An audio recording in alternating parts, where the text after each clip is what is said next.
Greetings and salutations, everybody.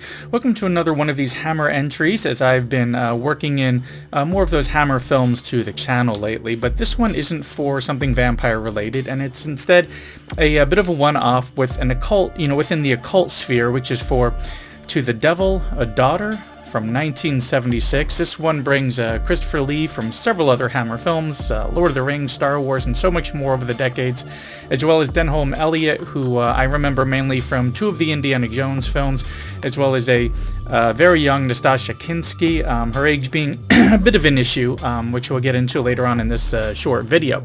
But this is based on the book by Dennis Wheatley, who also brought us The Devil Rides Out, which I will link to my video for that at the end. But as far as this one, the synopsis is as follows.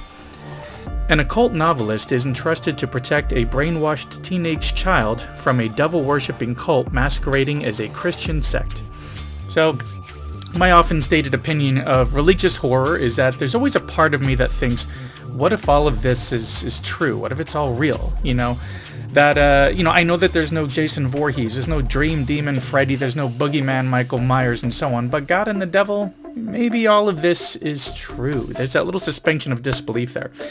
So having revisited for the channel The Exorcist, The Omen, and all the sequels and the remake and the prequel, Rosemary's Baby, and that prequel, Apartment 7A, and The Sentinel, all of which I have videos for, so search my channel for those titles if interested and you haven't seen those ones previously. I was definitely set for another religious horror, and this one, for the most part, in certain ways, delivered.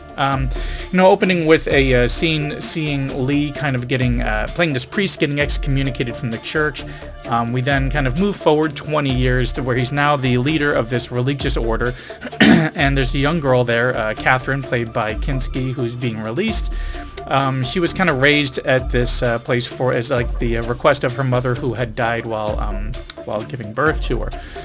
So we have this scene of this writer who is kind of being, he's like promoting this new book of his, and he's approached by Catherine's father, who's played by Denholm Elliott, wants him to pick up his daughter at the airport. He gives some very panicky instructions, which seems sketchy and unbelievable both to this writer as well as some of his colleagues.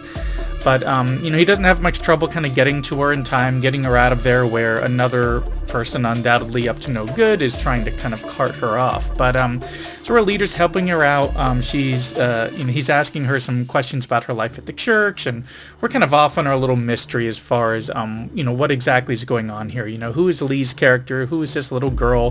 What are their plans? Everything seems suspect in this, trying to piece everything together. It plays like some other films that I've seen with similar themes. Some sort of cult bringing about some sort of sacrifice or ritual of some sort to try to gain power or bring about the end of the world and so forth. Those kinds of themes. In this one, she was born as part of this ritual, which involves the death of the mother, being anointed at specific times in certain ways, and so on, to bring about this demon Astaroth, kind of like providing a vessel, the best I can figure. And I say the best I can figure because while there is a lot that I enjoyed within this film, I did have some problems with it. As for what I liked, obviously Christopher Lee, with his range, he can come across both as soothing and wise and caring and protective, but also completely terrifying. And he pulls off that terrifying creep factor in this one excellently. Kinski does a great job playing this young and inexperienced girl really well. I got the sense that she really was this little girl in need of help, both because of her young age in real life, as well as her character being sheltered from the world all of her life. And our lead, John, played by Richard Widmark, plays a helpful and experienced elder really well. All that works. Even Denholm Elliott, who plays the girl's father, who's trying to stop this ritual, does a really good job. The occult scenes, the rituals, everything is shot really well. We have this great stylized set of different visual effects kind of needed for some of these creepy shots to really pull things off well. And all in all, it did have this great sense of danger and uncertainty to go along with all of this mystery and the horror aspects of it. But this film does take a while to get going. It seems to waste a lot of time early on, causing my mind to drift while I'm like jotting down a few notes about it, and trying to like keep track of exactly what this ritual is, what it's intended for. It kept kind of slipping from me. But what made me turn from worth checking out to, well, it was alright, maybe it's worth your time, really centers on the ending. The ending was completely anticlimactic. I looked down to jot a note about something that was going on, and when I looked back up, it was over. It's very small and quick confrontation, very small and quick exchange, literally throwing a rock at Christopher Lee, and then boom, it's over with a slight ambiguous shot thrown in as if they could lead to another film one day. Now, from what I heard, this one they had a much bigger ending kind of planned, but they ran out of time and money, and they just had to throw together this ending out of nowhere, and it really sticks out. But all in all, while there is a lot to like about the investigation around this young girl and the people after her and the satanic cult and so on, that was all pretty interesting. It's just a tad off track at the beginning, a little bit confusing and rushed, and obviously that unfinished ending. And within that ending, a very unsettling realization that we get this, as we get this full frontal nudity shot of Nastassja Kinski, who I believe was only 14 or 15 at the time. Unsettling both in that it caught me off guard to see somebody that young, but also in wondering what the situation was in her life around that time to have her, as best as she could at such a young age, kind of be okay with doing that scene.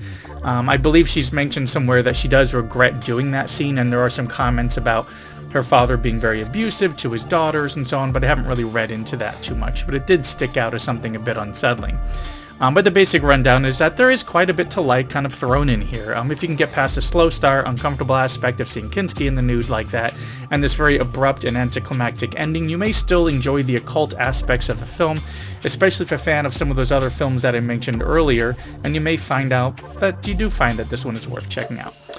And speaking of checking out, thanks for checking out my latest quick video here for To the Devil a Daughter from 1976, which at the time of this video is all over the place. Some strange services I'd never heard of, as well as Hoopla, paid rental.